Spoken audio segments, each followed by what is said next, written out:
The words cut through the boardroom like a knife. Her promotion came purely from her looks. Each word echoed off the walls as 30 colleagues turned their attention to me in perfect synchronization. There stood Micah, smugly positioned with crossed arms beneath his wrinkled dress shirt, radiating self-satisfaction. Behind me, my PowerPoint glowed months of intensive research, groundbreaking innovation, and unwavering dedication apparently meaningless in his eyes. The atmosphere grew thick as everyone shifted nervously. Some averted their gaze while others observed with barely concealed fascination, waiting for my response. Morning sunlight filtered through the Venetian blinds, casting dancing shadows that seemed to mark the most excruciating 10 seconds of my professional life. My grip tightened on the tablet until my knuckles turned white, though I maintained a composed expression. I'd prepared extensively for this presentation, everything except public character destruction. I believe we all deserve transparency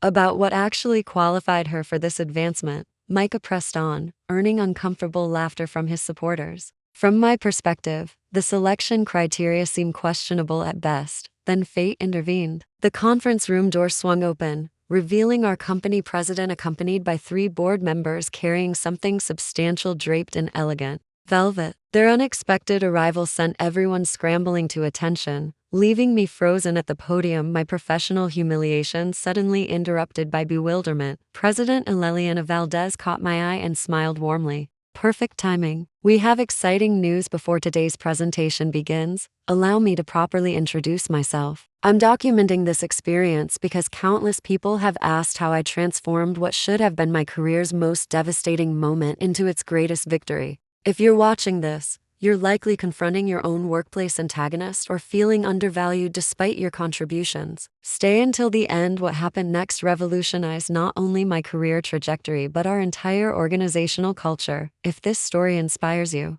please consider subscribing to support more narratives of professional resilience. My name is Arden Hayes. At 32, I served as the sole female lead engineer at NextWave Energy Solutions, a medium-sized firm specializing in sustainable building systems. I don't fit the typical engineer stereotype, standing 5'3" with unruly auburn curls and a wardrobe featuring vintage dresses paired with practical boots. I'm fluent in 4 languages, collect antique calculators, and dedicate most Saturdays to volunteering at STEM programs for girls. What colleagues didn't realize was my background growing up in a Pennsylvania trailer park with a single mother juggling 3 jobs to fund my education. My childhood bedroom served double duty as our dining area, my desk a repurposed ironing board. I earned my engineering scholarship by constructing a solar-powered water filtration system from discarded electronics salvaged from neighborhood refuse. That fateful morning, I arrived at 5:30 am, 2 hours before anyone else, as was my routine during 3 years at NextWave. These quiet morning hours provided uninterrupted thinking space.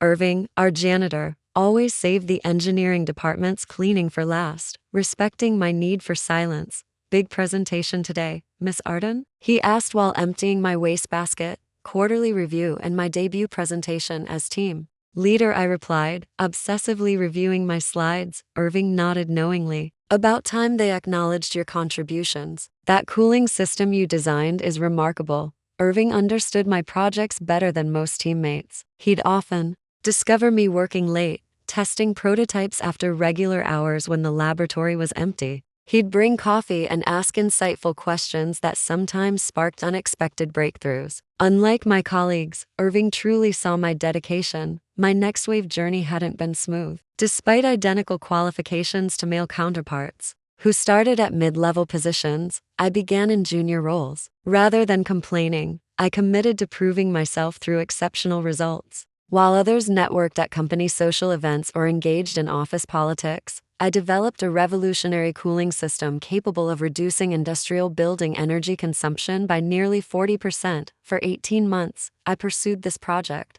alongside regular duties. Early mornings, late evenings, weekends, I invested everything. I studied emerging materials, consulted with university professors, and built 7 different prototypes before achieving the perfect design. Each failure and success was meticulously documented. When the final prototype exceeded my expectations, I quietly submitted it to senior management with a comprehensive implementation strategy. 3 weeks later, my promotion to team leader was announced. The position Micah had assumed would be his. Micah had been with NextWave for 5 years. Tall, conventionally attractive, and from a wealthy, well-connected family, he'd always enjoyed fast-track advancement. We'd started in the same department, but he quickly ascended while I remained entry-level. His impressive credentials and natural confidence born from never being questioned made him popular with clients and trusted by management. When my promotion was announced, his momentary shock was unmistakable. He congratulated me with a strained smile that never reached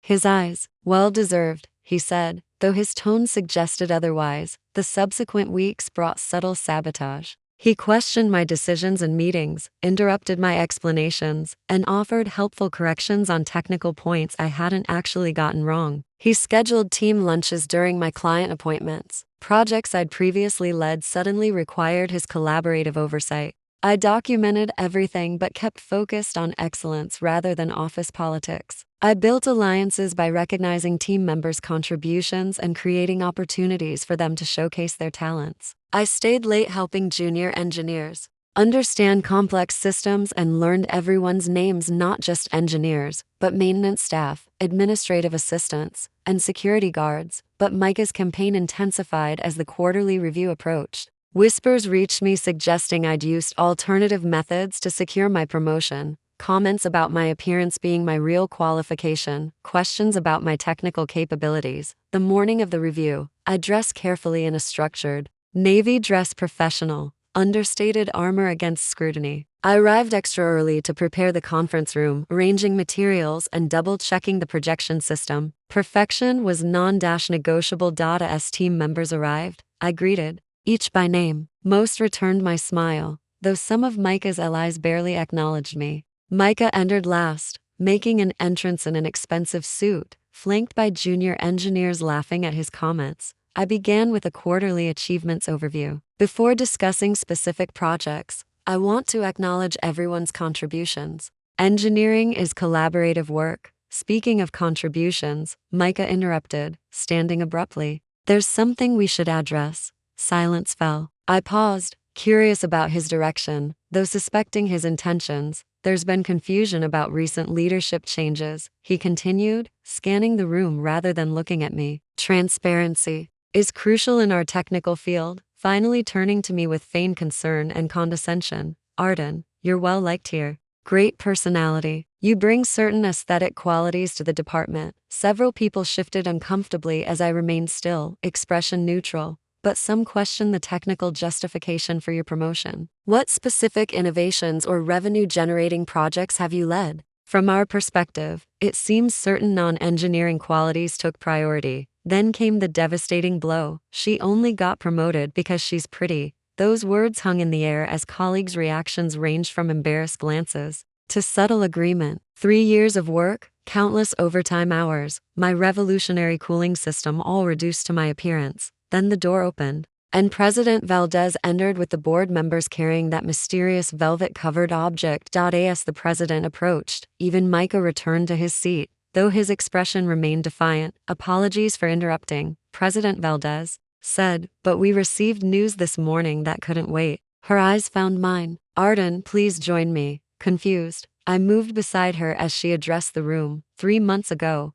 Arden submitted a revolutionary cooling system designed to our R&D department. We were so impressed that we fast-tracked testing and submitted it to the National Sustainable Engineering Innovation Award secretly, hoping to surprise her if it placed. My heart raced as realization dawned. Not only did it place, she continued, Arden's design won first prize among over 300 submissions nationwide. The board members unveiled an oversized check for $250,000 and a crystal trophy engraved with my name.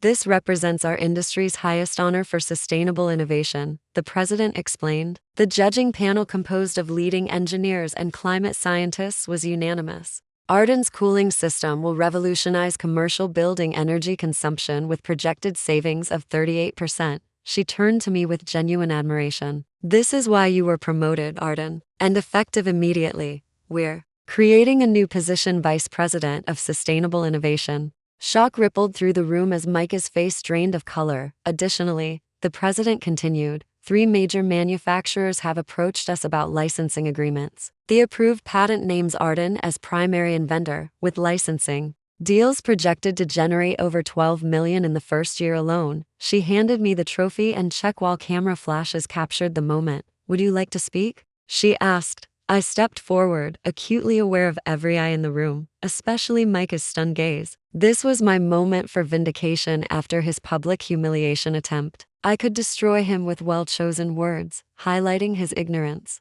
about a project developed right under his nose. Instead, I took a deep breath and smiled. "Thank you for this incredible honor. This innovation required hundreds of hours of research, testing, and refinement. While deeply grateful for this recognition, what matters most is the impact on energy consumption and sustainability." I scanned the room, making brief eye contact with everyone, including Micah. Great engineering isn't about appearances or personalities, it's about solving meaningful problems. I couldn't have achieved this without NextWave's supportive environment, where ideas can flourish regardless of their origin. The applause started softly, then crescendoed thunderously as it subsided. I added, "I've prepared a comprehensive presentation on how this system works and its applications. But first, what questions do you have about the technical design aspects?" I looked directly at Micah as the question lingered. His jaw tightened, realizing his predicament. Having just claimed my promotion was appearance-based, he'd either admit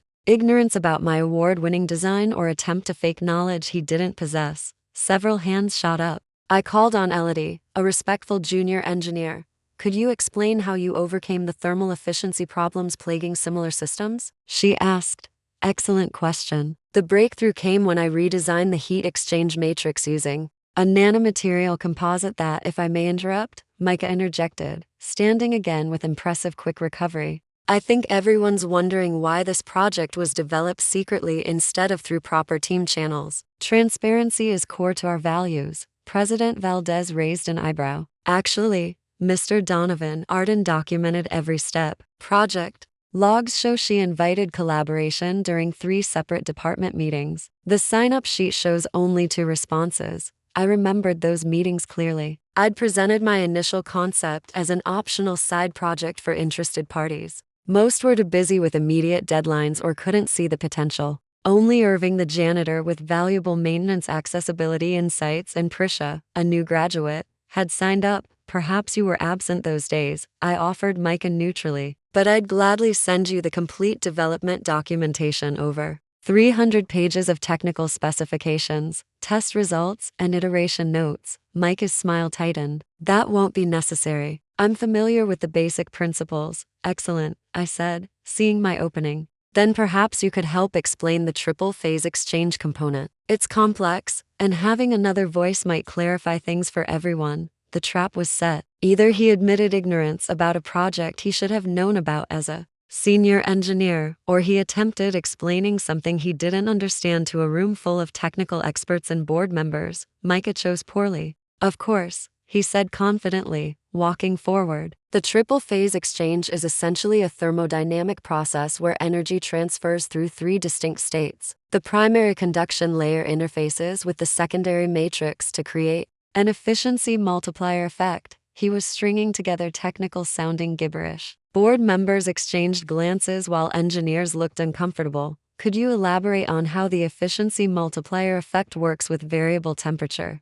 gradients?" I asked innocently. Sweat appeared on his brow. "The gradients fluctuate responding to external conditions, creating dynamic equilibrium that optimizes energy transfer." Complete nonsense, and everyone with technical training knew it. "Interesting interpretation," I said carefully. "Perhaps I should clarify. The triple phase exchange doesn't rely on traditional thermodynamics. It's a biomimetic approach based on how deep-sea creatures regulate temperature in extreme environments." For 20 minutes, I delivered the presentation I'd spent months preparing. I explained each design component with clarity and precision, acknowledging researchers whose work inspired different elements. I showed test results, prototype iterations, and final specifications. Throughout, Micah remained awkwardly standing at the room's side, unable to leave without drawing attention. When I finished, excited colleagues asked rapid-fire technical questions, genuine inquiries showing they now saw me as an innovation leader rather than just the pretty one.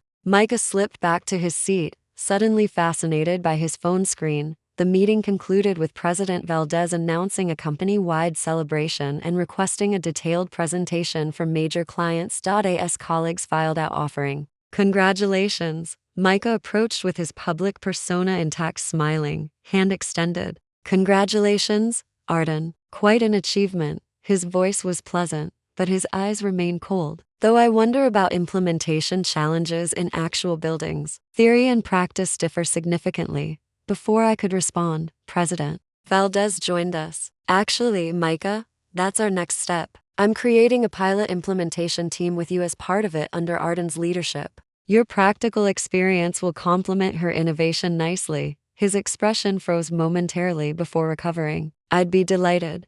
Excellent, she said. Arden, please send me your team recommendations tomorrow. I've allocated a separate budget for this initiative. After she left, Micah's facade dropped slightly. This isn't over, he murmured quietly. One lucky break doesn't make you qualified to lead. I held his gaze steadily. You're right, Micah. Luck had nothing to do with it.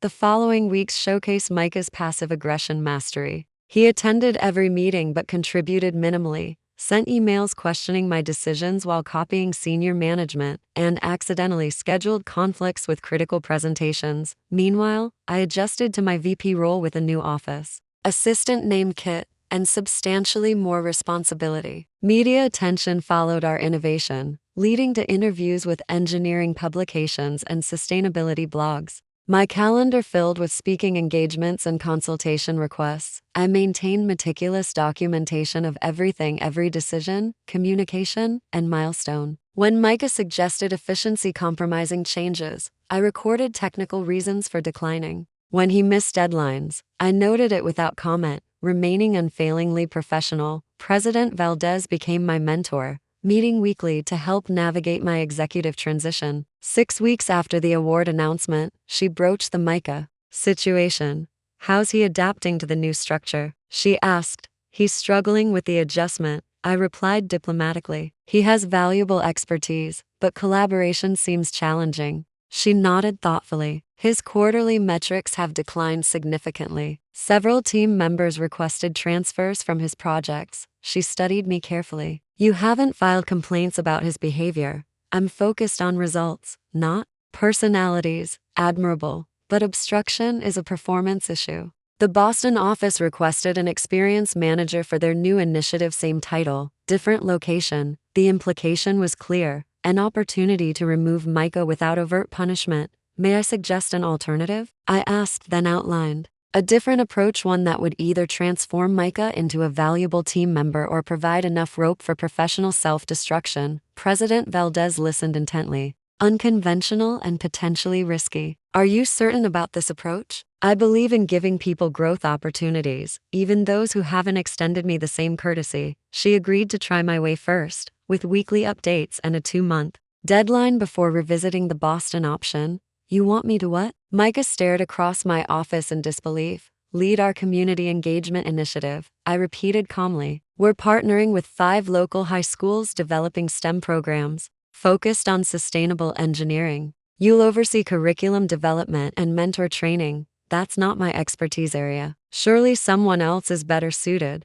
Your personnel file lists mentorship and education outreach as professional interests on your last 3 evaluations, I said, sliding the printed form across my desk. This develops those skills while raising our company profile with future engineers. His own buzzwords trapped him, included to appear well-rounded in reviews, never expecting accountability. The program launches in 3 weeks. You'll work primarily with students from underfunded East District schools. President Valdez prioritizes this for our community standing, and the board allocated substantial resources. My current projects will be redistributed appropriately. This is your primary assignment for the next quarter. Your performance bonus ties to measurable program outcomes. And if I decline? His voice had an edge. I maintained eye contact. That would disappoint both me and President Valdez, who personally approved this assignment. The company-wide memo announcing your leadership role went out this morning. He was cornered. Refusing a high-visibility assignment championed by the president would be career suicide, especially with recent performance issues. Fine. Send me the details.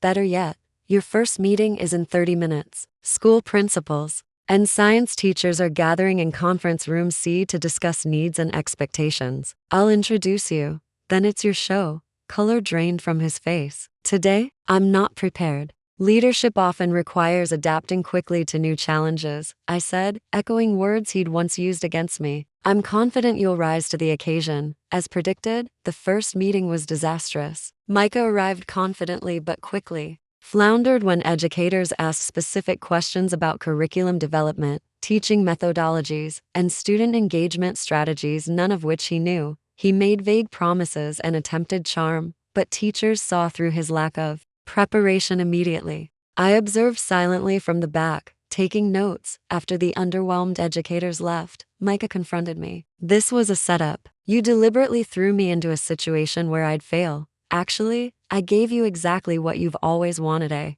high-profile leadership role with executive visibility. The difference is that your audience doesn't care about connections or charm. They care about substance and genuine commitment to their students. I handed him a folder. Here's everything you need: program outlines, budget details, resource contacts, and milestone schedules. You have 3 weeks to turn this around and deliver a program these schools deserve. Why are you doing this? He asked. Genuine confusion, breaking through anger. Because those students deserve excellence regardless of your feelings about me. And because you're capable of more than you've shown lately, you have technical knowledge that could inspire young engineers if you choose to apply yourself. I headed for the door, then paused. One more thing, I've assigned Prisha to assist you. She has educational outreach experience from graduate work. I suggest listening to her input. Prisha, the new hire who'd volunteered for my cooling system project when no one else would. Bright, dedicated, and unintimidated by senior staff. Micah would hate taking guidance from her, but he needed her expertise to succeed. The next 3 weeks revealed unexpected sides of Micah. Initially, he approached the assignment minimally, expecting to make appearances while delegating actual work to Prisha. But something changed after his first school visit. I received an unexpected email at 10:38 p.m., a week into the project. Subject: Program Restructure Proposal. Arden, after today's visit to Eastside Technical, I'm proposing significant changes to our approach. These students don't need abstract lectures, they need hands-on projects connecting to their lives. Attached is a revised curriculum focusing on practical applications of engineering principles to community challenges they've identified. I'll need additional materials budget and 2 more engineer volunteers for workshop components. Prisha has agreed to lead the renewable energy module if approved. Let me know your thoughts. Micah, the attached proposal was surprisingly thoughtful with detailed lesson plans and clear objectives. I approved the budget increase immediately and volunteered for one of the workshop positions. Over following weeks, Micah transformed. He spent evenings developing custom student projects, recruited additional company volunteers, and used his industry connections previously leveraged only for advancement to arrange field trips to manufacturing facilities and research labs. The program launch exceeded all expectations. Students who'd never considered engineering suddenly engaged and excited. Teachers reported increased science class attendance and participation. Local news covered the initiative, featuring interviews with Micah and students working on their projects. The culminating innovation fair, where students presented projects to industry professionals. I stood back observing Micah. He moved between presentations, asking thoughtful questions and offering genuine encouragement. Gone was his usual performative charm, replaced by authentic engagement with student ideas. President Valdez joined me. Your unconventional approach seems successful. I hardly recognize him. He needed purpose beyond advancement and to experience genuine contributions impact. The board is impressed. They're considering expanding the program to all locations next year. She gave me an appraising look. This was never about revenge, was it? Revenge would have been sending him to Boston. This was about something more important. After the event, as engineers and teachers mingled over refreshments, Micah approached me. He looked different, tired but energized, his usual polish slightly rumpled from helping students set up displays. I owe you an apology, he said without preamble. Several, actually. I waited, giving him space to continue. I've been threatened by you since you arrived. Your talent, work ethic, your ability to solve problems I couldn't see. It was easier dismissing you than acknowledging that. He glanced at students proudly displaying their projects. These past weeks have been clarifying. I've been so focused on titles and advancement that I forgot why I became an engineer. I nodded, recognizing his sincerity. These students don't care about office politics or corner offices. They just want to learn and create. Exactly, he said. Working with them, seeing their excitement when something finally works after multiple failures, it reminded me of when I felt that way. He met my eyes directly. I was wrong about you, Arden. Your promotion wasn't about appearance or politics. You earned it through innovation and vision I couldn't match. It was acknowledgement I'd never expected from him. Thank you, I said simply. What will you do now? He looked thoughtful. President Valdez mentioned making this educational initiative permanent with dedicated leadership. I'd like to be considered if you'd support it. I was surprised. You'd leave the engineering track for education outreach? I'd still be engineering, just engineering future innovators instead of products. He smiled slightly. Honestly, I'm better at this than expected. These students challenge me in ways corporate projects haven't in years. 2 months later, Micah became our first director of educational outreach, leading an expanded program across 12 schools. The initiative received corporate sponsorship from 3 major technology companies, with several engineers volunteering as regular mentors. National education magazines featured the program with Micah and several students on the cover. My cooling system moved into commercial production, with installations beginning nationwide. Energy savings exceeded projections, with new applications emerging in data centers and manufacturing facilities. Irving received a Special Innovation Contribution Award and significant bonus for his design input on maintenance aspects. He used the money to start college courses in facility management. Prisha was promoted to team lead, my former position, before becoming VP. She brought fresh perspectives and collaborative approaches that energized the department. As for me, my journey was just beginning. The quiet engineer who once worked in shadows now led a division at Sustainable Technologies forefront. I still arrived early each morning, still spent weekends developing ideas, but now I had a team sharing my vision and valuing contribution over competition. The true revenge wasn't humiliating Micah or watching him fail. It was creating a space where excellence was recognized regardless of gender or appearance. It was watching him grow beyond his own biases, limitations. It was transforming our company culture through quiet persistence rather than combat. Sometimes, the most powerful response to underestimation isn't proving others wrong, it's proving yourself right in ways that elevate everyone around you. If my story resonated with you, please take a moment to like this video and subscribe to the channel. Your engagement helps us share more stories of professional resilience and workplace transformation. In the comments, I'd love to hear about your experiences with workplace underestimation and how you responded. What strategies have worked for you in gaining recognition for your contributions? Remember, sometimes the quietest voices carry the most powerful ideas. Don't let anyone silence yours.